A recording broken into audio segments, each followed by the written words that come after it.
मागील अनेक दिवसापासून मुस्लिम समाजाला आरक्षण मिळावं म्हणून आम्ही लोकशाही मार्गाने अनेक लढाया लढल्या, निवेदनं दिली, मोर्चे काढले, परंतु हे निर्भेळ झोपलेलं शासन आमच्या मागण्या मान्य करत नाही।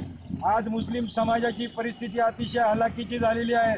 मुस्लिम समाज हा कष्टकरी समाज आहे। नोकऱ्यांमध्ये त्यांना कुठेही जागा नाही, शिक्षणामध्ये त्यांना कुठेही जागा नाही। या मुस्लिम समाजाचं काय होणार अशी परिस्थिती संपूर्ण देशामध्ये आणि खास करून महाराष्ट्र राज्यामध्ये निर्माण झालेली आहे।